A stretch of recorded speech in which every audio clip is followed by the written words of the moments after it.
All right. So I'll just. Good evening sir. हाँ जी मीनाक्षी, कोई क्वेश्चन है आपका? People no and sir, raise hand. हाँ जी बोलिए। नो सर, वो गलती से हो गई। ओके ओके ओके ओके, ठीक है।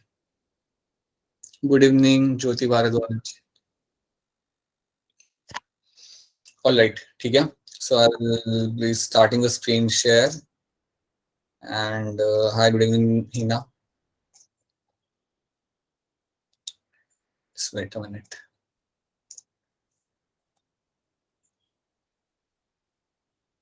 Evening, sir. Good evening.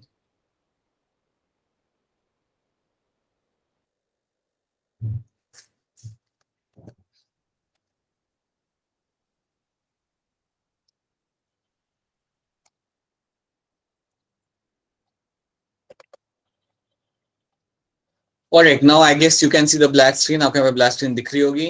And now we'll move on to your chapter cell, the unit of life. उसमें आ जाते हैं.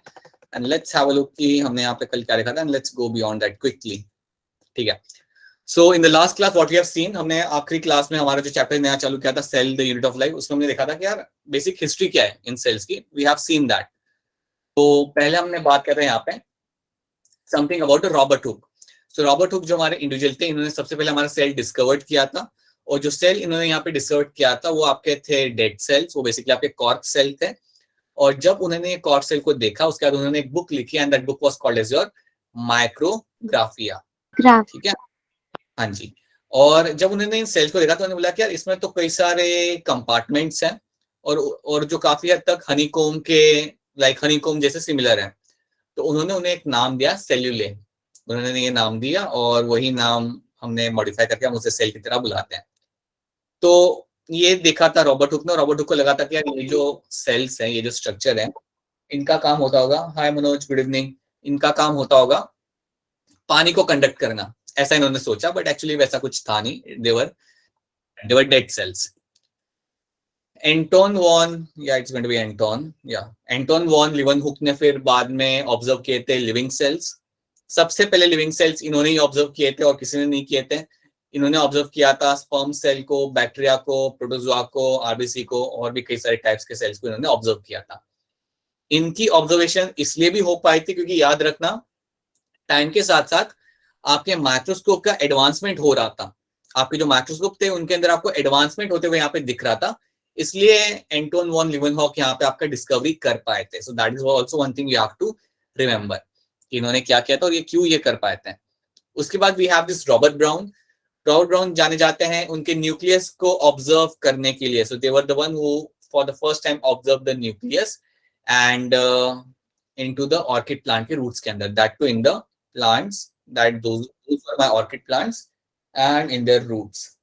ठीक है, so he was able to observe them for the very first time. उसके बाद हम लोग बात करते हैं श्वान और शेल्डन की. हाँ जी बोलिए बोलिए बोलिए बोलिए. अच्छा नथिंग, ऑलराइट. तो श्वान और शेल्डन की हम यहाँ पे बात करेंगे, इनका कॉन्ट्रीब्यूशन यहाँ पे क्या था.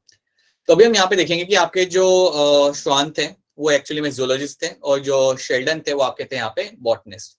Now let's see what they actually said. यहाँ पे हम ये देखते हैं कि उन्होंने बोला क्या. तो श्वान जो थे यहाँ पे, जो शेल्डन थे यहाँ पे, जो शेल्डन थे उन्होंने बोला कि plants are made up of sales.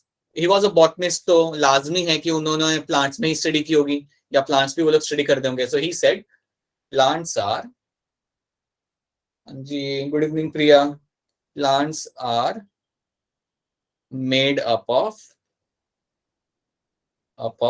cells. That's what he said, that plants are made up of cells. Cells का shape और size अलग हो सकता है, but overall plants are made up of cells. Right? That's what he said. ठीक है. उसके बाद अगर हम देखने जाए तो श्वान ने यहाँ पे क्या बोला.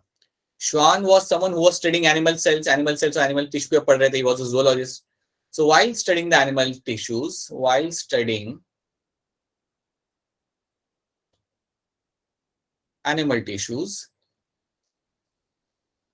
he concluded something. इन्होंने कुछ चीजें बोली. He concluded that animals are also made up of cells, that animals are also made up of cells, made up of cells. Animals भी आपके सेल से बने हुए हैं, बट उन्होंने यहां तक नहीं रुके वो, उन्होंने उसके बाद क्या किया, श्वान ने प्लांट सेल को भी ऑब्जर्व किया, श्वान ने प्लांट सेल्स को भी ऑब्जर्व किया और उन्होंने उन्हें देख के क्या बोला, he saw the plant cell, और उन्होंने बोला कि यार प्लांट सेल और एनिमल सेल सिमिलर है। He said that plant and animal cell are similar. The only difference is plant cell has one more layer, that is my cell wall. तो वापस मैं बता रहा हूं मैं यहाँ पे क्या कह रहा हूं, जब श्वान ने एक प्लांट सेल को देखा उन्होंने ये बोला कि यार प्लांट सेल और एनिमल सेल दोनों सेम है, बस प्लांट सेल के अंदर एक एडिशनल लेयर है, उस एडिशनल लेयर का नाम है cell wall. So that's what Schwann said, that plant and animal cell are similar, plant and animal cell are similar, but plant cell के पास एक additional thing थी, plant cell had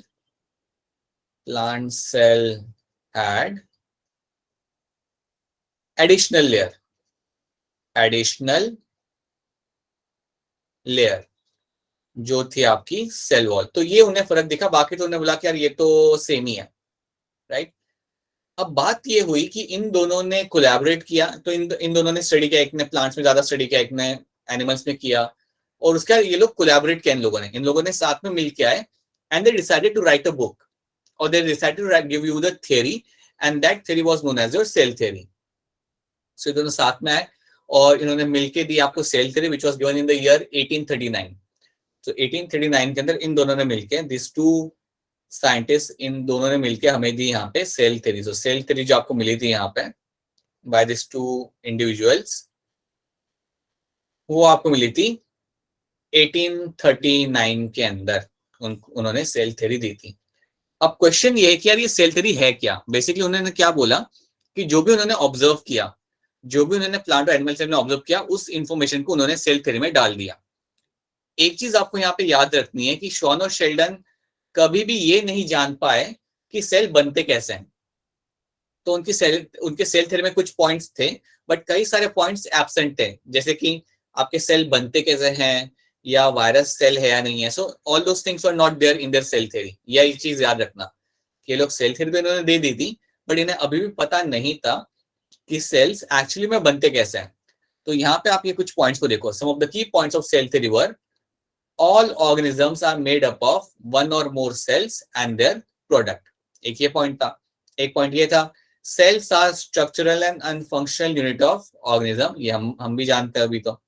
and third point was all cells are basically alike in chemistry and physiology। इसका मतलब ये है कि आपके जितने भी सेल है, चाहे वो एनिमल सेल हो, प्लांट सेल हो या बैक्टीरियल सेल हो, सब ऑलमोस्ट सेम है, सब ऑलमोस्ट सेम है in terms of chemistry and physiology. दो चार चीजें ऊपर नीचे हो सकती है, but most of them are going to be similar, right. So that is something they said. ये जो आपके शॉन और शेल्डन थे, इन्होंने ये चीज पे एम्फेसिस किया कि यार सेल एक बेसिक यूनिट है आपके लाइफ का, और हर एक एनिमल सेल से बना हुआ है, और सेल काफी हद तक सारे सेल्स एक दूसरे से सिमिलर होते हैं, ये इन्होंने यहाँ पे बोला। लेकिन याद रखना, अभी तक किसी को मालूम नहीं था कि सेल बनते कैसे हैं। इवन उन्हें भी आइडिया नहीं था कि यार ये सेल बन कैसे रहा है। सो दे वर लाइक यार, they were not sure, they thought कि सेल वैसे ही बन जाता होगा अपने आप spontaneously, so they didn't had a clue that how the cells have been formed। ये पता चला काफी late because of the this person, Rudolf Virchow। Rudolf Virchow जो हमारे यहाँ पे पैथोलॉजिस्ट थे, इन्होंने बोला that cells come from pre-existing cells, cells come from pre-existing cell।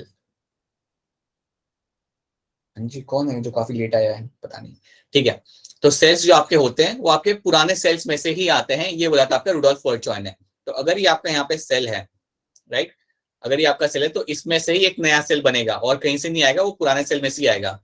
ये प्रूफ किया था आपका रुडोल्फ वर्चॉय ने। ये आपको याद रखना है, Rudolf Virchow actually said that cells come from the pre existing cell. तो ये चीज आपको यहाँ पे याद रखनी है। इन्होंने एक टर्म भी दिया था यहाँ पे, ओमनिस सेल्यूला ई सेल्यूले।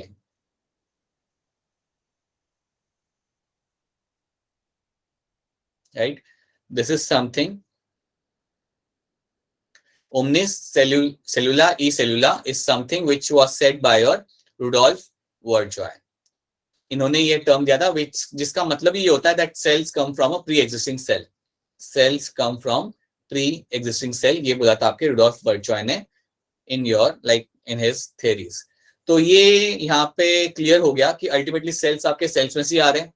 ये चीज आपको यहाँ पे क्लियर हो गई. और उसके बाद लोगों ने क्या किया, they made a new cell theory जिसको हम अभी जाना जाते हैं as a modern cell theory. इसके बाद आपको मिली modern cell theory. After this a modern cell theory was formed. अब जो मॉडर्न सेल थ्योरी थी इसमें और पुराने वाले में फर्क क्या था, पुराने वाले में कुछ चीजों के आंसर नहीं थे या कुछ क्वेश्चन को वो लोग एड्रेस नहीं कर पा रहे थे, लेकिन मॉडर्न सेल थ्योरी के अंदर वो चार ही चीजों को एड्रेस कर पा रहे थे कि सेल्स कहाँ से आ रहे हैं, वायरस को कहाँ पुट करेंगे, ऑल दोस थिंग्स. तो ऐसा समझो कि ये एक अपग्रेडेड वर्जन था. जो पुरानी सेल थ्योरी थी उसका एक अपग्रेडेड वर्जन आपको यहाँ पे मॉडर्न सेल थ्योरी में आपको देखने के लिए यहाँ पे मिल गया. So that is one thing you have to know. Modern cell theory आपकी यहाँ पे आई थी और ये आई थी after the work of the Rudolf Virchow and that was having much more details of the cell theory. तो आपको करना क्या है यहाँ पे हिस्ट्री वाले पार्ट में, you basically have to remember these names. Rudolf Virchow क्या थे, उन्होंने क्या किया था, he said that cells come from the pre existing cell. That is something he said. अगर हम बात करते हैं यहाँ पे शेल्डन एंड श्वाइन की, then they were the one who gave the cell theory in the year 1839. Years याद रखना इंपॉर्टेंट नहीं है.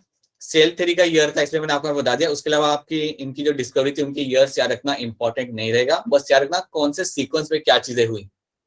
पहले आपके रॉबर्ट हुक का काम था, देन एंटोन वॉन लीeuwenhoek का, then you had Robert Brown, उसके बाद श्वान एंड शेल्डन एंड उसके बाद आप कहते हैं यहाँ पे Rudolf Virchow. So these are the things you have to know.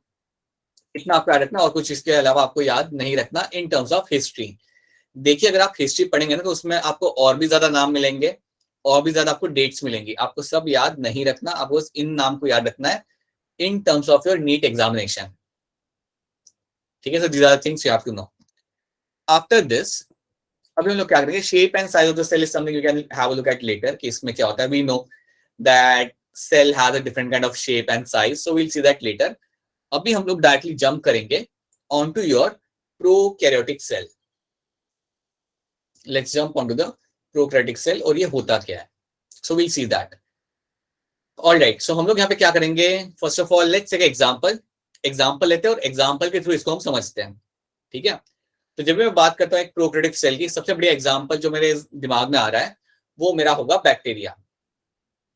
Bacteria is a example of my prokaryotic cell. अब जब हम बात करते हैं कि यार ये प्रोकैरियोटिक सेल है क्या, या इसके अंदर क्या ऐसा मिलेगा कि इसको हम बोलते हैं प्रोकैरियोटिक, तो पहली चीज याद रखो ये टर्म का मतलब होता है प्रिमिटिव सेल. प्रो का मतलब ही है प्रिमिटिव, पुराने जमाने का. ऐसे सेल्स आपके ज्यादा तब मिलते थे जब आपका अर्थ पे ज्यादा कुछ था नहीं, जब अर्थ पे जो मेन लाइफ कुछ ज्यादा था नहीं. ऐसे सेल्स तब के हैं ये. So that's why you call them as a primitive cell. They are my primitive cells. Now what kind of things I'll be finding in them? Let's see. एक प्रोकैरियोटिक सेल के अंदर क्या फीचर्स होते हैं, मैं आपको दो फीचर बताऊंगा और उसके बाद हम इसके अंदर कुछ चीजें ऐड करेंगे.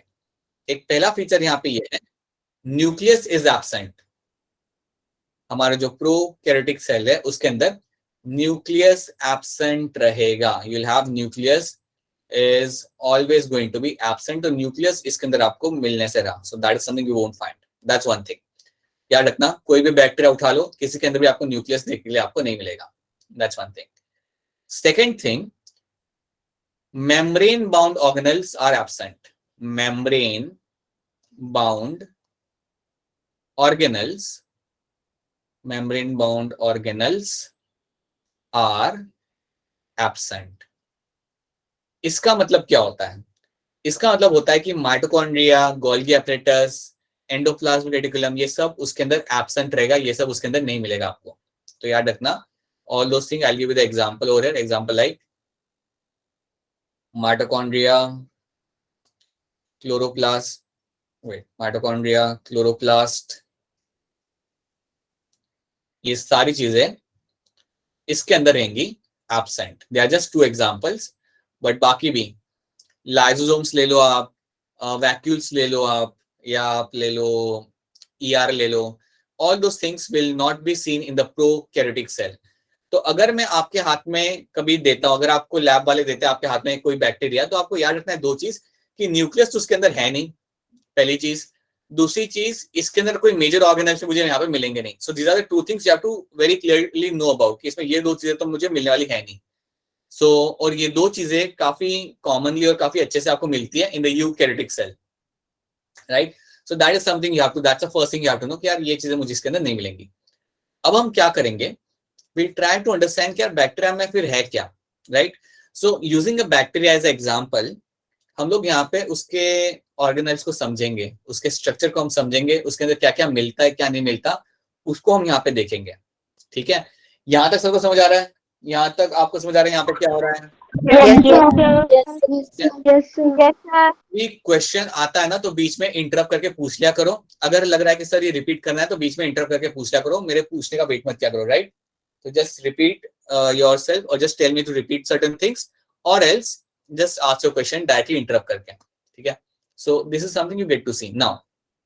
Let's see बैक्टीरिया में आपको क्या क्या देखने के लिए यहाँ पे आपको मिल सकता है। So let's have a look. तो अगर मैं एक बैक्टीरिया बनाता हूँ, एक let's assume this is your bacteria over here, right? अब होगा क्या, अगर मेरे बैक्टीरिया के पास फ्लैजेला है, तो फ्लैजेला का काम क्या होता है? Anyone can tell me what is the role of flagella? Locomotion. Right, anyone else? एक ही होता है काम, राइट, लोकोमोशन। सो फ्लैजेला जो आपको मिलेगा बैक्टीरिया के अंदर, याद रखना इसका एक ही काम होता है, that is going to be locomotion. तो इसको लेके अभी फिलहाल हमें कंसर्न नहीं है, हमें और कुछ चीजें यहाँ पे समझनी है। पहली चीज, बैक्टीरिया के पास होगा आपका DNA, that's the first thing you have to know. Bacteria के पास, हर एक सेल के पास, कोई भी हो, बैक्टीरिया हो, अमीबा हो, प्रोटोजोन हो, ह्यूमंस हो, you will have the DNA. DNA जो यहाँ पे होता है, सर्कुलर डीएनए, बिल्कुल सही, that is going to be a circular double standard DNA. ये आपका होगा सर्कुलर डबल स्टैंडर्ड डीएनए। ये जो डीएनए आपको यहाँ पे मिल रहा है ना, याद रखना न्यूक्लियस तो है नहीं, तो डीएनए ऐसे ही आपका घूम रहा है साइटोप्लाज्म के अंदर। द डीएनए जो आपको बैक्टीरिया में मिल रहा है वो वैसे ही आपका साइटोप्लाज्म के अंदर घूम रहा है, ये कोई न्यूक्लियस तो इसके आसपास है नहीं, फर्स्ट थिंग। सेकेंड थिंग, ये जो डीएनए यहाँ पे आपको दिख रहा है ना, इसको हम नाम देते हैं, you also call it as a chromosomal DNA. इसको कहा जाता है क्रोमोसोमल डीएनए, या एक और नाम इसका है यहाँ पे, it is also known as AKA। का मतलब होता है ऑल्सो नोन एज, अगर किसी को बताना हो AKA अगर मैं कभी लिखूं ना AKA, तो means also known as, it is also known as your nucleoid. It is also known as your nucleoid, NUCLEOID, it is also known as your nucleoid. तो ये है आपका यहाँ पे डीएनए जो आपका सर्कुलर है, डबल स्टैंडर्ड है, और इसको हम इवन कहते हैं as a chromosomal DNA, and it is also known as your nucleoid. ठीक है, अब इसके अलावा और भी कुछ आपको मिलता है बैक्टीरिया के अंदर। आपको एक और टाइप का डीएनए यहाँ पे मिलेगा जिसको हम बोलेंगे plasmid. There is one more type of DNA you get over here, one more circular DNA you get to see. एक और यहाँ पे सर्कुलर डबल स्टैंडर्ड डीएनए आपको मिलेगा, और इन्हें हम बोलेंगे यहाँ पे plasmid. You call him as a plasmid, plasmid भी बोल सकते हो, और यहाँ पे एक और उसके लिए टर्म यूज किया जाता है, you call him as a extra chromosomal DNA. You also call him as a extra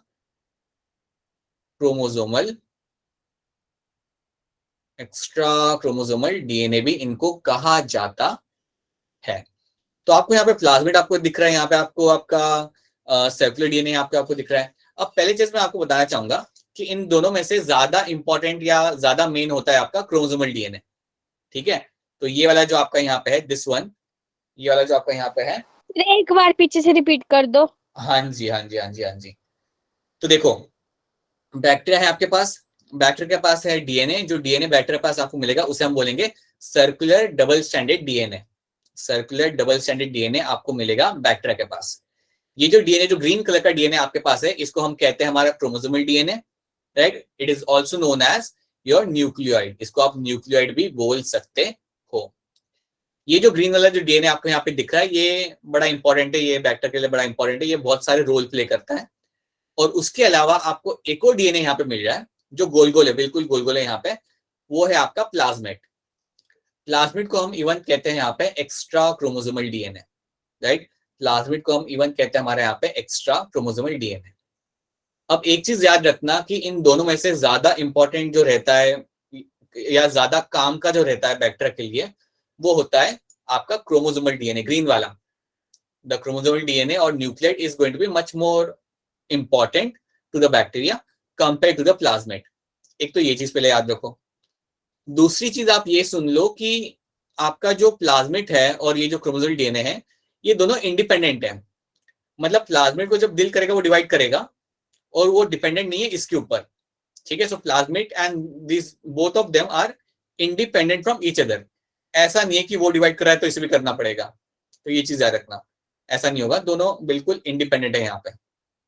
और एक और चीज याद रखना, आपका जो प्लाज्मिड है ना, इनका नंबर काफी ज्यादा हो सकता है। यहाँ पे तो 3 बनाया, but their number can go from like 5, 10, 20, 30। इनका नंबर काफी ज्यादा हो सकता है। सो अभी तो मैंने 3 बनाया, लेकिन इनका नंबर काफी ज्यादा हो सकता है। सो याद रखना, अगर मैं आपको कभी हाथ में बैक्टीरिया दूं, अगर आपके लैब वाले आपके हाथ में बैक्टीरिया दे, तो याद रखना प्लाज्मिड का नंबर काफी ज्यादा रहेगा, बट जो क्रोमोसोमल डीएनए है उसका नंबर ज्यादा नहीं होता, उसका 1 या मैक्स कभी कभी 2 हो सकता है, नॉर्मली 1 ही रहेगा वो, ठीक है।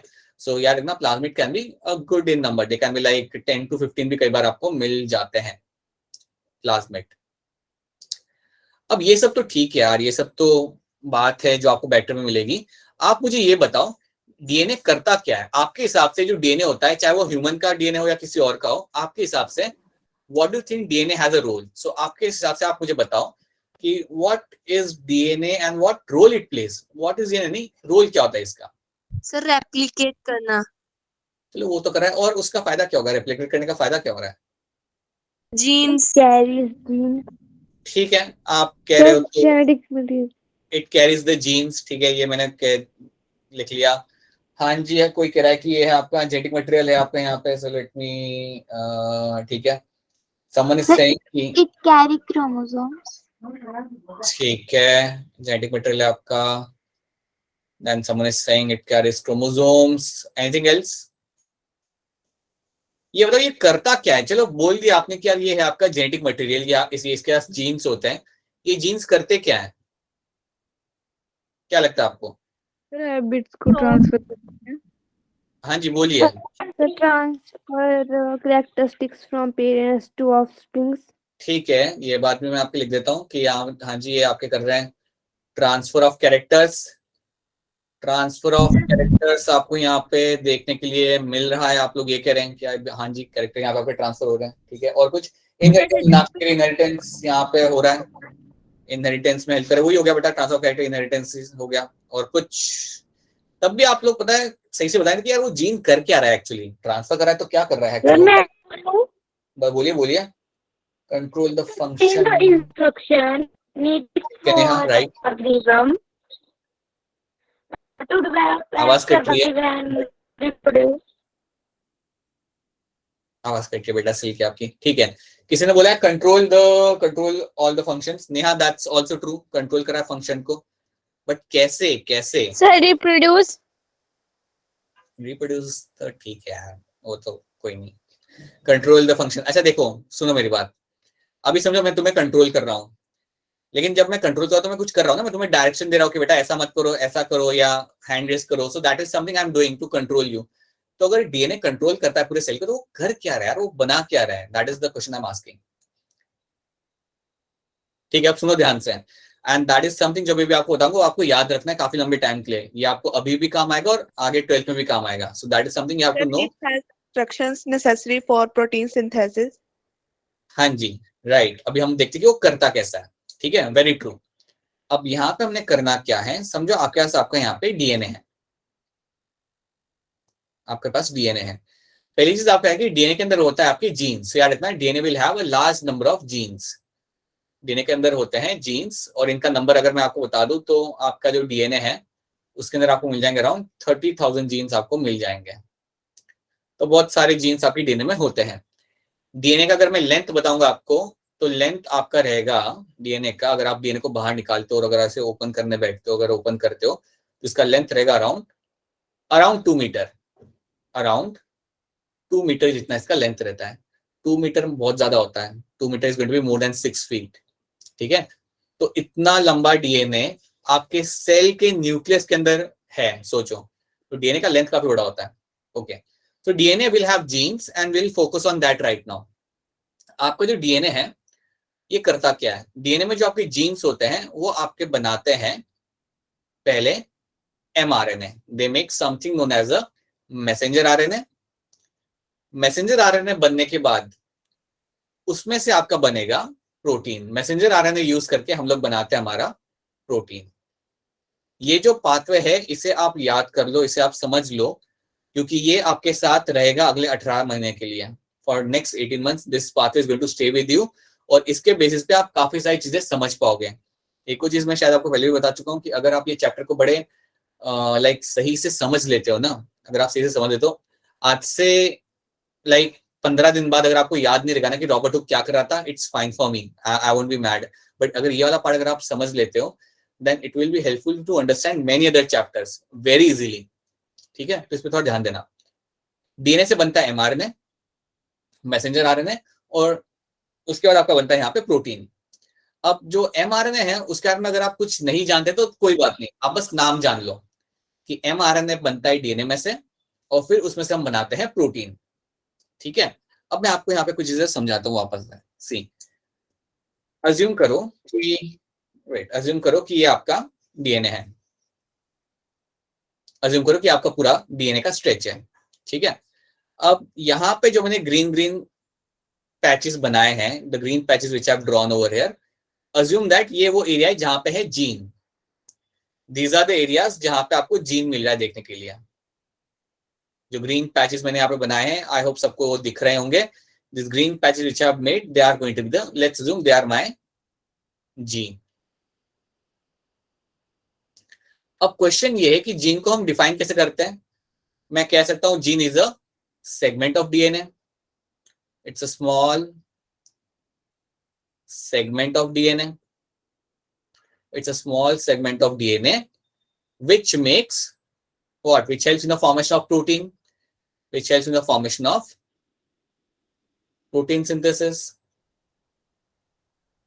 तो इतना भी अगर तुम याद रखते हो ना कि यार जीन क्या होता है, gene is going to be a small segment of DNA, it is going to be a small segment of DNA which can help in the formation of a protein, right? तो आप मुझे ये बताओ कि ये जो आपका डीएनए आपके सामने है, इसमें आपके जीन आपको दिख रहे हैं, लेकिन वो पूरे के पूरे डीएनए में तो नहीं है ना? कुछ कुछ जगह के ऊपर ही है। पता चल रहा है आपको ये बात? आपके जो जीन लगे हुए हैं सारे डीएनए पे नहीं है, कुछ कुछ जगह पे आपके लगे हुए हैं आपके जीन। ठीक है, एंड दे आर, इनको मैंने डिफाइन किया है, ये कुछ स्मॉल सेगमेंट है डीएनए के, और ये आपके प्रोटीन बनाने में आपको हेल्प करेंगे। तो मैं कह सकता हूं कि जो ग्रीन कलर का जो सेगमेंट है ये मेरे प्रोटीन बनाने में मुझे हेल्प करेगा, या प्रोटीन बना सकता है, this can potentially form the protein. लेकिन ये जो व्हाइट वाला जो पार्ट है जहां पे जीन नहीं है, ये क्या करेगा? ये कुछ नहीं करेगा, it will make no protein. तो पहले तो आप एक बात समझो कि आपका जो डीएनए है वो काफी बड़ा स्ट्रक्चर है, पहली चीज। सेकेंड चीज, आपके डीएनए के अंदर कुछ नंबर ऑफ जीन्स हैं, बट सारे के सारे डीएनए के अंदर जीन नहीं है। अगर मैं सही से बात करूं तो आपके पूरे डीएनए में से सिर्फ 2% एरिया ऐसा होता है जहां पे आपको जीन मिलता है, बाकी 98% एरिया के अंदर आपका प्रोटीन नहीं बनता। ये बात याद रखना, only 2% of the area is been covered by the genes, only 2% of area is covered by the genes. बाकी 98% एरिया जो है उसमें कुछ नहीं है, मतलब उसमें जीन है ही नहीं, सिर्फ वो डीएनए का स्ट्रैंड है वहां पे जो कुछ कर भी नहीं रहा। ये पहले आप यहाँ पे बात समझो कि आपके डीएनए के अंदर क्या है और क्या नहीं है। Now going back to this particular slide, ये स्लाइड को हम एक बार फिर यहाँ पे समझने की कोशिश करते हैं। डीएनए है आपका, अगर मैं कह रहा हूं कि डीएनए में से प्रोटीन बन रहा है, तो याद रखना कोई ना कोई जीन है जिसमें से हम पहले बनाएंगे एमआरएनए, जिसमें से पहले हम लोग बनाएंगे एमआरएनए, और फिर उस एमआरएनए से हम लोग बनाएंगे यहाँ पे हमारा प्रोटीन। अब मेरा एक क्वेश्चन है आपके पास जिसको आप आराम से सोच के मुझे आप बता सकते हो। अगर आपके पास इतना बड़ा डीएनए है, if you have such a long DNA, right, if you have such a long DNA, और उसमें से सिर्फ 2% एरिया में, आपको मिल जाए जीन्स, राइट, तो बाकी 98% एरिया का क्या काम होगा आपके हिसाब से? so, बाकी जो 98% एरिया है, which is a vacant DNA, इसका क्या काम हो सकता है? नेचर ने क्यों हमें ये 98% दे के रखा हुआ है? Y nature has given like such a large amount of DNA जो कुछ करता ही नहीं हमारे लिए, जो कुछ हमारे लिए बना ही नहीं रहा? Tell me, what do you think of this? क्या हो सकता है इसका काम? एनीवन? रेप्लिकेशन। हाँ जी, कंटेन द इंस्ट्रक्शन, ठीक है बेटा। नवनीत, आपका आंसर मिल गया था। Okay, control synthesis of enzymatic structural, ठीक है। ट्रांसक्रिप्शन, रेप्लिकेशन, राजीव, ठीक है सर, रिपीट कर दो प्लीज। हाँ, मैं बताता हूँ बेटा। नहीं, रेप्लिकेशन तो ठीक है, वो तो आपका डीएनए का पूरा हो रहा है, वो तो ठीक है, वो तो हो रहा है। मैं ये कह रहा हूँ कि आपका जो जीन होते हैं वो आपके बनाते हैं प्रोटीन, राइट, वो आपके बना रहे हैं यहाँ पे प्रोटीन, राइट। बाकी की चीजें क्या कर रही होगी, बाकी का पार्ट क्या करता होगा अगर वो प्रोटीन नहीं बना रहा तो? या बाकी का पार्ट का इंपॉर्टेंस क्या है? That's what I am asking, कि उसका इंपॉर्टेंस आपके हिसाब से क्या हो सकता है? कि जो बाकी का एरिया है, जो जिसमें डीएनए मतलब है वो, लेकिन it is not doing something, it is not making some protein, so what do you think, क्या काम हो सकता है उसका? एनीवन? आरएनए बनाएगा। हाँ जी, बोलिए। क्रोमोसोम। आरएनए बनाएगा। आरएनए बनाने के लिए नहीं, आरएनए भी उसी बनेगा। आरएनए बनाने के लिए भी आपको जीन चाहिए।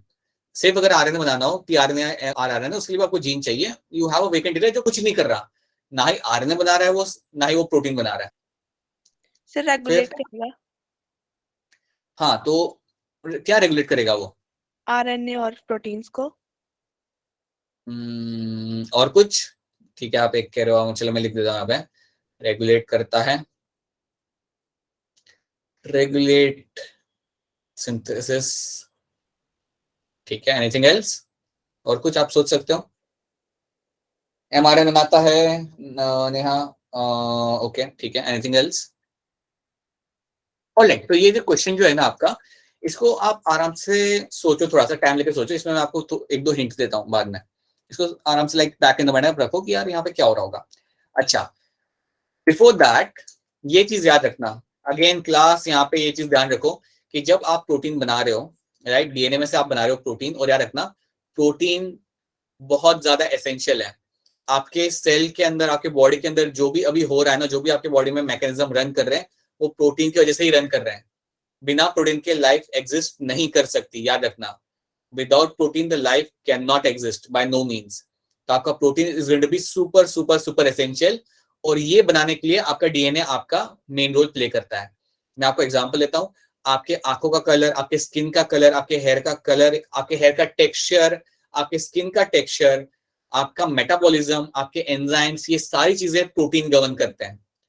और क्योंकि ये सारी चीजें आपका प्रोटीन गवर्न कर रहे हैं, इसलिए हम बोलते हैं DNA is a genetic material. ये जो जेनेटिक मटेरियल है, ये बेसिकली आपके ये सारे प्रोटीन्स बनाता है, और उन प्रोटीन्स की वजह से आपके फीचर्स आपको दिखते हैं। And that's why this is something which is going to be very very very important for every organism, DNA होना और उसका काम। इसके बगैर और इसके वर्क के बगैर काम नहीं हो सकता। सो आपको याद रखना है हमेशा, अगली बार जब आपको कोई पूछेगा डीएनए का काम क्या होता है, काफी प्रिसाइसली आप पहले बोलेंगे कि DNA plays a very important role in your protein synthesis, right? So basically you can say two things. It plays a role in your mRNA, in RNA and protein synthesis.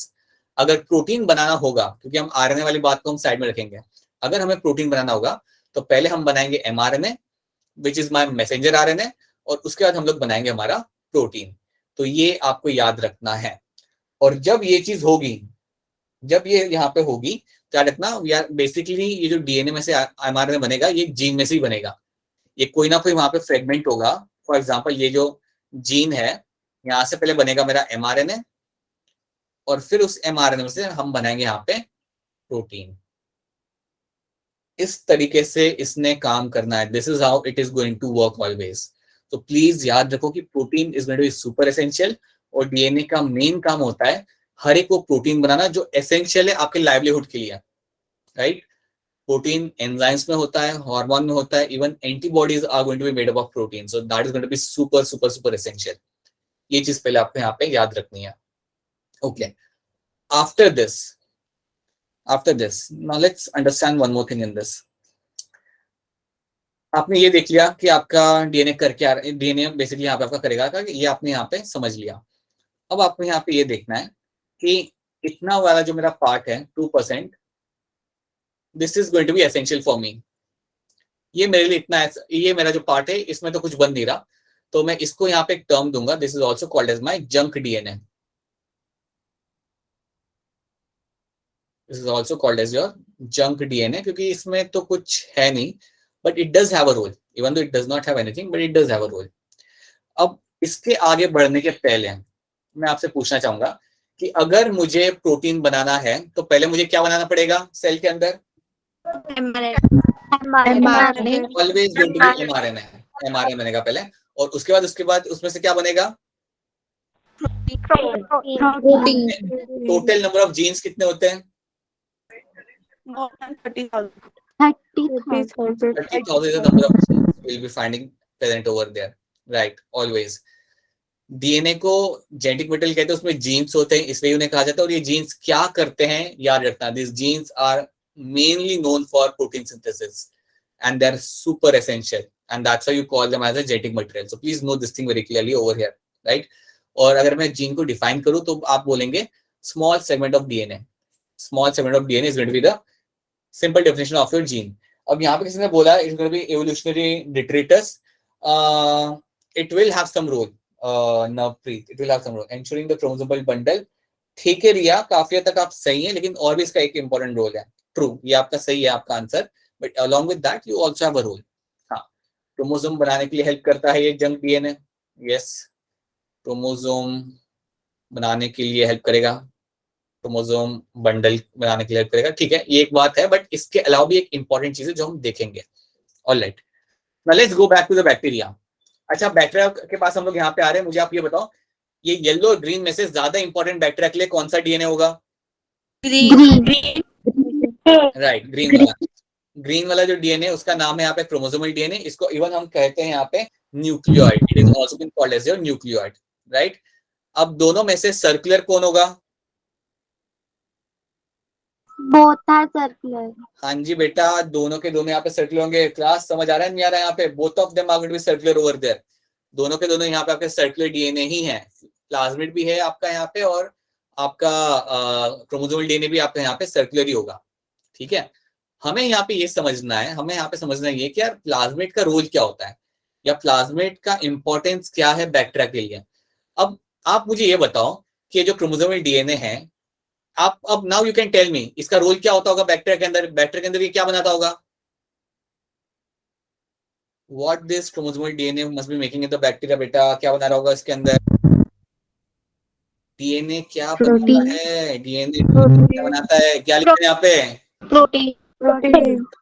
हाँ जी, RNA, फिर protein. So basically अगर हम बात कर रहे हैं bacteria के DNA के बारे में, तो वहां पे भी वो प्रोटीन सिंथेसिस ही करेगा. डीएनए कहीं पे भी हो, एनिमल्स में हो, प्लांट्स में हो, बैक्टीरिया में हो, it will play a role in my protein synthesis, जो आपका यहाँ पे किया जाएगा. So this particular part will play a role in protein synthesis. It will have genes, इतने नहीं होंगे जितने हमारे पास है, but again it will play a role in my protein synthesis. ठीक है, वो सब ठीक है, दैट इज समथिंग. ठीक है, let's keep that aside. Let's try to understand something about plasmid. Plasmid के बारे में यहाँ पे हम थोड़ा सा समझते हैं कि यार ये है क्या. आप मुझे सब कुछ साइड में रख के मुझे ये बताओ, एक बैक्टीरिया के लिए सबसे लाइफ थ्रेटनिंग कंडीशन क्या हो सकती है? एक बैक्टीरिया के लिए एक लाइफ थ्रेटनिंग कंडीशन क्या हो सकती है? मैं इसका एग्जांपल देके आपको समझ कि मैं पूछ क्या रहा हूं. जैसे कि फॉर एग्जांपल एक माउस के लिए उसके लिए सबसे खतरनाक चीज हो सकती है कि उसके सामने उसके सामने कैट आ जाए या स्नेक आ जाए. एक डियर के लिए सबसे लाइफ थ्रेटनिंग चीज हो सकती है कि उसके सामने टाइगर आ जाए या लेपर्ड आ जाए. बैक्टीरिया के लिए क्या हो सकता है, ये बता दो मुझे. बैक्टीरिया के लिए Temperature में change. हाँ जी बोलिए. Temperature में change. एनवायरमेंट में चेंज. ठीक है, एनवायरमेंट में चेंज. और कुछ? हाँ जी, और क्या लगता है आपको, क्या लगता है आपको एक बैक्टीरिया के लिए लाइक एक लाइफ थ्रेटनिंग कंडीशन क्या हो सकती है? मैं आपको हिंट देता हूँ, अगर आपको कोई बीमारी होती है, अगर आपके अंदर कोई बैक्टीरिया आता है तो आप क्या लेते हो? अपना Antibiotics. immune strong करना। एंटीबायोटिक्स आप लेते हो, right, very good, you take Antibodies. The antibiotics. Antibodies नहीं, एंटीबायोटिक्स आप लेते हो। डॉक्टर दवाई देता है ना आपको, डॉक्टर 4-5 दिन का प्रिस्क्रिप्शन डाल के देता है, उसमें क्या होते हैं? एंटीबायोटिक्स। तो मैं कह सकता हूँ कि एंटीबायोटिक्स से तो प्लाज्मिड डरेगा, सॉरी बैक्टीरिया डरेगा, क्योंकि अगर एंटीबायोटिक्स आप ले रहे हो तो आप क्यों ले रहे हो? Basically you are trying to kill that particular bacteria. समझ आ रहा है मैं यहाँ पे क्या कह रहा हूँ? क्लास पता चल रहा है, नहीं चल रहा? Yes, sir. Yes sir. अगर आप एंटीबायोटिक्स ले रहे हो, this antibiotics are being taken so that you can kill that bacteria, you can actually kill the bacteria, that's why they are taken. So surely antibiotics is something which can kill the bacteria। तो समझो आपका bacteria है, so bacteria की तो यार death हो जाएगी अगर उसको एंटीबायोटिक वाले सॉल्यूशन में उसको डाल दिया आपने तो। So it can basically going to go and kill the bacteria। ये चीज आपकी यहाँ पे हो सकती है। अब बात यहाँ पे ये है कि इसमें प्लाज्मिड का क्या रिलेशन है, तो अब यहाँ पे ये चीज ध्यान से सुनना।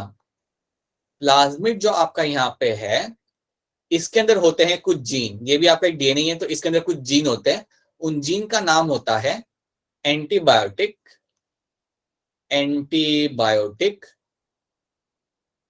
Resistant gene. आपका जो प्लाज्मिड यहाँ पे होगा, it will have some kind of genes, और उन जीन्स का नाम होता है एंटीबायोटिक रेजिस्टेंट जीन्स। इनका मतलब क्या होता है आप समझ लो। यहाँ पे इनका मतलब होता है कि ये वो जीन है जो हेल्प कर सकते हैं बैक्टीरिया को to survive in antibiotic solution. It can help bacteria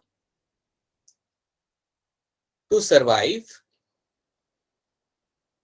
in antibiotic solution, in antibiotic solution. ये चीज समझ लो यहाँ पे कि जो प्लाज्मिड होता है उसका मेन काम ही होता है कि वो हेल्प करता है बैक्टीरिया को कि यार अगर समझो उसे एंटीबायोटिक सॉल्यूशन में आपने डाल दिया और अगर प्लाज्मिड काम कर रहा है सही से, then it might protect the bacteria and will help the bacteria to survive in the antibiotic solution। तो ये जो उसके लिए जो डेडली कंडीशन है उससे बचने में आपका प्लाज्मिड यहाँ पे उसे हेल्प करता है। क्या ये बात समझ आ गई आप लोगों को यहाँ पे? Yes, sir. ये वाला पार्ट क्लियर है? तो प्लीज याद रखना, जब भी आपके सामने प्लाज्मिड टर्म आए, याद रखना this plasmid is known as it will have antibiotic resistant genes. ये होंगे इसके पास, राइट, 1 2 4 कितने भी हो सकते हैं, but they can have antibiotic resistant genes. और इन जीन्स को यूज करके लाइक बैक्टीरिया अपना हैप्पीली एक सॉल्यूशन के अंदर खुशी खुशी रह सकता है, ग्रो कर सकता है, राइट, वो ग्रो कर सकता है, वो उसे कुछ नहीं होगा अगर उसके साथ वो जीन है तो। ठीक है, तो ये आपको यहाँ पे याद रखना है। यहाँ तक अगर कोई क्वेश्चन है तो पूछ लो। अगर कोई पार्ट है जो आप चाहते हो कि मैं रिपीट कर दूं, then also let me know. If there is certain part you want me to repeat, यहाँ से या आगे से या पीछे से, देन प्लीज मुझे बता दो, देन वो मैं रिपीट कर दूंगा। हाँ जी, तो Divyanshi, right, okay. So what will be happening here ना, right, what will be happening here, देखो एक चीज है ना, फटाफट बताता हूँ। बैक्टीरिया है, 2 टाइप के डीएनए रहेंगे बैक्टीरिया के पास, एक रहेगा क्रोमोसोमल डीएनए और एक रहेगा आपका प्लाज्मिड। सर आपका म्यूजिक माइक ऑफ हो गया सर आपका।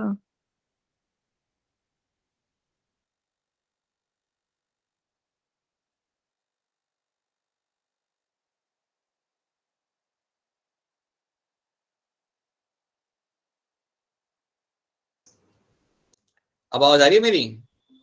Yes sir. क्वेश्चन तो डायरेक्टली पूछना पड़ेगा बेटा, क्वेश्चन आए तो हैंड रेस करके दो, आप डायरेक्टली पूछ। रिया का कोई क्वेश्चन? रिया, राजीव, कोई क्वेश्चन है आपका? नो सर आपका माइक म्यूट हो गया था इसलिए अच्छा, इसलिए बता रहे थे। ठीक है, ठीक है, हाँ जी, ठीक है, चलो कहाँ पे थे हम लोग? We have to start with again.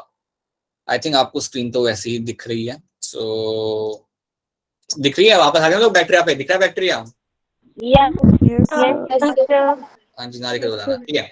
तो एक बार फिर सुन लो, बैक्टीरिया के पास 2 टाइप के डीएनए है यहाँ पे। एक है आपका क्रोमोसोमल डीएनए जिसको हम इवन कहते हैं एज अ न्यूक्लियोइड, उसको हम इवन बुलाते हैं यहाँ पे एज अ न्यूक्लियोइड, राइट। और ये जो ग्रीन वाला जो डीएनए है ये थोड़ा बड़ा होता है, सर्कुलर ही है, डबल स्टैंडर्ड ही है, थोड़ा बड़ा है और ये ज्यादा काम करता है। मतलब घरेलू जो काम होते हैं ना, प्रोटीन बनाना, नॉर्मल प्रोटीन बनाना, एंजाइम बनाना, वो सब ये करेगा, ठीक है। उसके अलावा जो येलो वाले जो यहाँ पे है स्ट्रक्चर्स, वो है मेरे प्लाज्मिड। प्लाज्मिड का नंबर ज्यादा रहेगा यूजुअली आपके क्रोमोसोमल डीएनए से, इनका नंबर ज्यादा रहेगा। और जो प्लाज्मिड जो आपके यहाँ पे होंगे, इनके पास होता है एक एसेंशियल जीन जिसे हम बोलते हैं यहाँ पे हमारा एंटीबायोटिक रेजिस्टेंट जीन। और ये जीन प्रोटेक्ट करते हैं बैक्टीरिया को फ्रॉम द एंटीबायोटिक सॉल्यूशन। तो आपने सॉल्यूशन डाल दिया, आप वेट कर रहे हो कि यार बैक्टीरिया तो उसकी डेथ हो जाएगी, 10 मिनट हो गए, 15 मिनट हो गए, बैक्टीरिया की डेथ ही नहीं हो रही। देन आपको रियलाइज होता है कि यार उसके पास वो प्लाज्मिड है, और जिस प्लाज्मिड से वो वहां पे सर्वाइव कर पा रहा है। I tell you, I give the example over here. मैं आपको रियल केस एग्जांपल दूंगा, ऐसा लेम एग्जांपल नहीं। आपको एग्जांपल देता हूँ। फॉर एग्जांपल, आप सर्जरी करने जाते हो, ये देखा गया, this is something we have seen, we have means this is something which has been noted down in research articles, कि जब आप सर्जरी करने के लिए जाते हो ना, तो क्या करते हो, आप एक एरिया को कट करते हो, उसे आप ओपन करते हो। समझो आप कार्डियक सर्जरी कर रहे हो, तो आपने उसे ओपन किया, और जब आप उस एरिया को बंद करते हो ना, बंद करने के पहले आप उसके अंदर एक सॉल्यूशन लगाते हो एंटीबायोटिक का, राइट। सो इधर इट्स अ बीटाडिन और समथिंग एल्स, उसका सॉल्यूशन आप लगाते हो उस एरिया के अंदर, उस मसल के अंदर, क्योंकि अगर कोई पैथोजन है एयर के अंदर, तो ऑब्वियसली वो अंदर जा सकता है, and it can grow over there, it can be some bacteria, it can be something else. तो हमेशा उस एरिया को बंद करने के पहले, चाहे वो स्टमक या कुछ भी हो, वहां पे थोड़ा एंटीबायोटिक्स लगाया जाता है, राइट। लोगों ने क्या देखा, that even after applying antibiotics, कुछ दिनों के बाद उन पर्सन्स के अंदर जिन्होंने सर्जरी की थी, उनके अंदर इन्फेक्शन डेवलप हुआ। Even after using antibiotic, they saw that the infection develop, and the infection was because of some bacteria. और जब उन्होंने वो बैक्टीरिया निकाल के देखा, देन दे रियलाइज कर ये बैक्टीरिया के पास तो कुछ है, and that something was the antibiotic resistant gene. And they realize कि उन्होंने, बैक्टीरिया ने इतना इवॉल्व कर लिया कि now they have a gene, जिसके वजह से वो उस सॉल्यूशन में भी वो लोग सर्वाइव कर पाते हैं।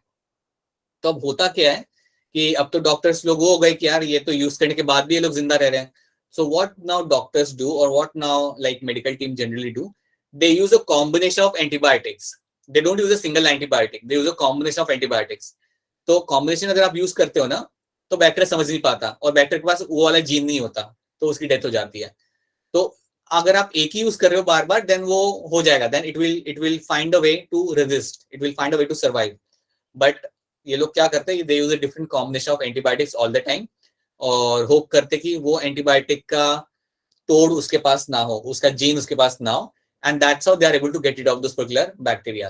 तो ये एक्चुअली में होता है, this is something which has been actually happening in last 10 years, काफी ज्यादा ये देखने को मिला है, not 10, in last 20 years, and that's why we have realized कि एक तो बैक्टीरिया इवॉल्व भी जल्दी करता है, and we have also understood the role of plasmid, ठीक है।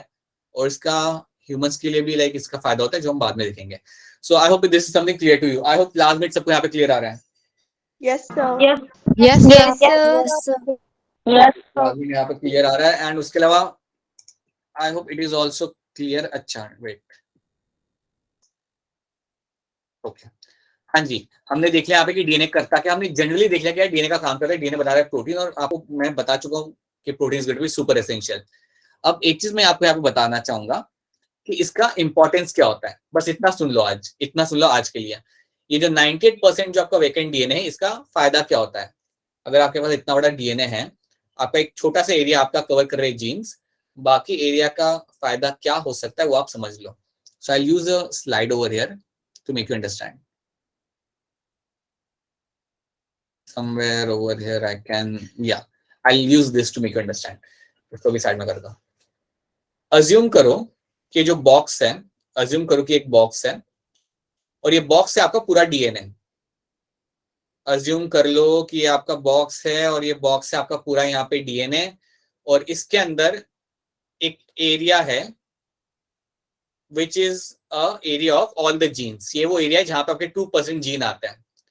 अज्यूम कर लो कि वो एरिया है जहां पे आपके 2% जीन आपको देखने के लिए मिल सकते हैं। This is area where you get to see all your 2% gene, यहाँ पे आपको मिल रहे हैं देखने के लिए। अब सोचो, आपका डीएनए हमेशा रेप्लिकेट करता है सेल डिवीजन के टाइम पे। ड्यूरिंग सेल डिवीजन आपका डीएनए रेप्लिकेट करेगा नहीं करेगा? Yes, sir. डीएनए रेप्लिकेट करेगा ड्यूरिंग सेल डिवीजन, ठीक है। और जब आपका डीएनए रेप्लिकेट करता है, तो हो सकता है कि काफी बार उसमें कोई एरर आए। एरर मतलब कुछ चीजें ऊपर नीचे हो गई, या कुछ चीजें सही से नहीं रेप्लिकेट हुई, हो सकता है। अब आप सोचो कि आपका इतना बड़ा डीएनए है, आप आपका सेल बार बार डिवाइड कर रहा है और उसके अलावा आपकी बॉडी भी काफी सारे लाइक एलिमेंट से लाइक डील कर रही है। फॉर एग्जांपल यूवी लाइट हो गया या कई सारे केमिकल्स होते हैं जो आपके फूड के थ्रू आपके बॉडी में आ जाते हैं। सो all those things can have a impact on the DNA. आप ये सोचो कि अगर कोई डीएनए में एरर आ रहा है, काफी लाइकली चांसेस है कि वो जो एरर होगा कहीं और आ रहा होगा। समझो ये वो एरर है, ये जो पर्पल है ये वो एरर है डीएनए के अंदर। अज्यूम कर लो ये जो पर्पल वाला जो एरिया है आपका यहाँ पे, दिस आर योर एरर। तो अब मुझे ये बताओ आप कि अगर इस एरिया में कोई एरर आ रहा है तो क्या इसका इम्पैक्ट मेरे बॉडी के ऊपर होगा? Yes, sir. Yes, sir. Yes, sir. सुनो मेरी बात ध्यान से, वापस से सब लोग ध्यान से बात सुनो। ये मेरा पूरा डीएनए यहाँ पे, राइट। इंपॉर्टेंट पार्ट मेरा कहाँ पे, ये 2% वाला मेरा इंपॉर्टेंट पार्ट है। यहाँ से मेरे यहाँ पे मेरे सारे जीन्स 2% वाले, ठीक है। मतलब यहाँ पे मेरे वो सारे जीन्स है जो मेरे एसेंशियल प्रोटीन बनाते हैं, ठीक है। तो 2% जो मेरे जो मेरे 30,000 जीन्स है वो यहाँ पे आ रहे हैं और मैं 30,000 genes coming in this area. अब मुझे ये बताओ कि अगर उसके अलावा कोई दूसरे एरिया में अगर मेरे डीएनए डैमेज होता है तो क्या इसका इम्पैक्ट मेरे ऊपर होगा? No, sir. No, sir. नहीं होगा, राइट, नहीं होगा, क्योंकि ये वाला पार्ट तो अफेक्टेड नहीं हुआ ना। जो भी आपका डैमेज हुआ वो आपका कहीं और हुआ। That is something which happened somewhere else. It is not affecting the main protein synthesis. देखो एक चीज याद रखना, अगर आपका डैमेज यहाँ पे होता है, अगर यहाँ पे कहीं अगर आपका डैमेज होता है, then you will have the consequences. Then उसका इम्पैक्ट आपकी बॉडी पे देखने को मिल जाएगा और वो होती है आपकी जेनेटिक कंडीशन और उसको आप क्योर नहीं कर सकते। मोस्ट ऑफ द टाइम उसे आप क्योर नहीं कर सकते, ठीक है। अगर आपके जीन में कोई डैमेज होता है देन उसको आप रिवर्ट नहीं कर सकते। समझो अगर आपका एक जीन काम नहीं कर रहा तो वो नहीं कर रहा, उसे आप चालू नहीं कर सकते, right. It's a very rare condition but it can happen. तो यहाँ पे अगर कोई डैमेज होगा तो यस, उसके कॉन्सिक्वेंसेस आपको देखने को मिलेंगे। बट क्योंकि आपका एरिया बहुत छोटा है जहां पे आपके 30,000 जीन आते हैं और बाकी एरिया आपका जो है वहां पे कुछ नहीं है, मोस्ट ऑफ द टाइम आपको कुछ नहीं होता। मेजॉरिटी ऑफ द टाइम जितना भी डैमेज हो रहा है आपकी डीएनए के अंदर वो सारा निग्लेक्टेड है, क्योंकि जहां पे डैमेज हो रहा है उसका कुछ काम ही नहीं है। आर यू अंडरस्टैंडिंग कि नेचर ने क्यों आपको इतना बड़ा डीएनए दिया? Now are you? Yes, sir. Yes, sir. क्योंकि थ्रूआउट द लाइफ आपके you will be subjected to number of things. आपके अंदर एरर्स होंगे डीएनए के अंदर रेप्लिकेशन के दौरान। आप काफी चीजें कंज्यूम करोगे, उससे आपके बॉडी उससे आपके डीएनए डैमेज हो सकता है। आपका एटमॉस्फेयर में कुछ चीजें हो सकती है जो आपकी डीएनए को डैमेज कर सकती है। देन लाइक्लीहुड है कि आप थ्रू आउट द अपना लाइफ स्पैन 70-80 साल का, 90 साल का, यू विल फाइंड कि जो मेजॉरिटी डैमेज होगा वो आपका शायद नॉन कोडिंग एरिया में हो, उस एरिया में जो आपका कुछ करता ही नहीं है। तो इसलिए you will always remain protected. समझ आ रही है बात? So that's why you will get to see Yes, sir. That you have such a long DNA and you have such a area which does not do anything. It's a junk area. इस area को हम लोग बोलते हैं, ये वाला जो आपका एरिया इसे हम बोलते हैं हमारा जंक डीएनए। ये जंक डीएनए बेसिकली ऐसे ही नहीं है आपके पास, एक रीजन है। The nature has given you this DNA because of a reason, because so that if at all something happens on the DNA, most likely it will happen on the some other side. Most likely वो वहां पे होगा जहां पे उसका कोई like होने से कोई नुकसान नहीं हो रहा। अगर आपके सेल में आज के डेट में अगर 50,000 म्यूटेशन है, अगर ये सारे ऐसे कुछ म्यूटेशन है आपके सेल के अंदर, आपके डीएनए के अंदर, और अगर वो सारे के सारे ऐसे एरिया में है जंक डीएनए के अंदर, उसका कोई इंपैक्ट नहीं होता आपके डे टू डे लाइफ या आपके मेटाबॉलिज्म या आपके प्रोटीन सिंथेसिस पे, उसका कोई इंपैक्ट नहीं होता अनटिल कोई यहाँ पे एरर ना आए तो, राइट। अब आप देखो, जब भी किसी को कैंसर होता है या जब भी किसी को अल्जाइमर होता है या कोई और डिजीज होती है, तो इसका मतलब उनका कहीं ना कहीं एरर यहाँ पे आया है। There has been some error हो रहा है। पता है आप तो ये बात जानते होंगे ना कि ज्यादा स्मोकिंग करने से कैंसर होता है, टोबैको से कैंसर होता है, something you Yes, sir. Yes, sir. Basically होता क्या है, निकोटिन क्या करता है? Nicotine can actually damage your DNA. Nicotine can actually affect your DNA. और अगर आपका डीएनए वहां पे अफेक्ट हो जाता है निकोटिन से, और अगर वो पार्ट को अफेक्ट करता है जो आपका एसेंशियल है, right, then there is a very likely chance that it can develop a cancer. It has a potential to develop the cancer. So cancer में भी क्या होता है, it's your gene which is not working properly. आपके genes होते हैं कुछ जो सही से काम नहीं कर रहे होते हैं, और अगर वो होने लगता है then you have consequences, right. So please understand this thing. These are the things which happen and these are things you need to understand. So please know this कि ये जो मैं बता रहा हूँ ना आपको बार बार कि 2% एंड 98% वाली बात, ये समझना कि है क्या, ये एक्चुअली में है क्या, ये आई होप आपको यहाँ पे क्लियर हो गया होगा. ठीक है, Yes, sir. तो these are the things you have to know. Yes. अभी के लिए हम लोग कुछ ज्यादा नहीं कर रहे हैं, आपको मैं बस चाहूंगा आपके एंड से कि आप इतना याद रख लो कि प्लाज्मिड क्या करता है, सर्कुलर डीएनए क्या करता है यहाँ पे, और प्लाज्मिड या एक्स्ट्रा क्रोमोसोमल डीएनए यहाँ पे कौन है और प्लाज्मिड का रोल यहाँ पे क्या है, इतना फिलहाल आप याद रखो. अगली बार जब हम मिलेंगे will start picking up other parts of the prokaryotic cell. और याद रखना प्रोकैरियोटिक सेल के अंदर आपको like it is a primitive cell, nucleus आपको मिलेगा नहीं यहाँ पे, और कोई भी मेम्ब्रेन बाउंड ऑर्गेनल आपको नहीं मिलेंगे, कुछ भी यहाँ पे आपको मिलना नहीं है. इसको तब भी मैनेज करना है, इसको तब भी अपनी लाइफ सस्टेन करनी है. हम समझेंगे कि कैसे एक बैक्टीरिया काफी कुछ ना होने के बावजूद सरवाइव करता है और अपना पॉपुलेशन बढ़ा पाता है. So that is something will try to understand in the upcoming classes. यहाँ तक क्या सब लोगों को क्लियर है यहाँ पे? Yes, sir. Yes, sir. हाँ, Yes. दो Yes, sir. और क्वेश्चन तो आप पूछ सकते हो यहाँ पे कुछ चीजें. कमेंट पे देखो. क्या क्या क्या कह रहे हो आप? चैट बॉक्स में देखो. चैट हाँ बॉक्स. वही कर रहा हूँ. सर अगर कोई ड्रिंक करता है उससे भी डीएनए में कोई इफेक्ट हो सकता है. Alcoholism can have a impact but it is not something. Alcoholism में होता क्या ना बेटा, other than having a impact on the DNA, it's not that कि उसका इम्पैक्ट डीएनए पे नहीं होता. It can have a impact on DNA but उससे ज्यादा इम्पैक्ट उसका लिवर पे होता है. So majority of the issue which comes with alcoholism is going to come with the liver cirrhosis, जिसमें आपका liver पूरा से swell हो जाएगा. That becomes a major issue over there. But alcoholism can lead to cancer. There has been studies which have shown that alcoholism can lead to cancer. तो क्या ovary cyst cancer बन सकती है? Very rarely, very rarely. Generally you don't find that happening into turning into a cancer. Sir, yes sir, please बताइए ये क्या था, ये मुझे पता नहीं, but ठीक है, yes. So I've seen the chat box. Yes, alcoholism can have impact, but majority of the time you'll find alcoholism will have impact on the liver, and जो भी उसके consequences आते हैं वो वहाँ से ही आते हैं generally alcoholism के, and it has a very strong impact on the brain. alcoholism का strong impact होता है brain के ऊपर. अच्छा आपने ये पढ़ा है क्या, neural convergent coordination आपने पढ़ा है क्या किसी ने स्कूल में? No, नहीं sir. नहीं पढ़ा. No, ठीक है. No, sir. No, उसमें आप एक नोटिस करना, सुनो, उसमें आप नोटिस करना, जब भी आप पढ़ोगे उसमें नोटिस करना, उसमें एक पार्ट होता है सेरेबेलम करके, उसमें एक एरिया होता है सेरेबेलम करके in the back side of your brain. जो सेरेबेलम जो आपका होता है ना, उसका काम होता है, it is going to be something which helps your hand eye coordination. वो आपके हाथ और पैर के कोऑर्डिनेशन को मेंटेन करता है, रेगुलेट करता है सेरेबेलम. तो जब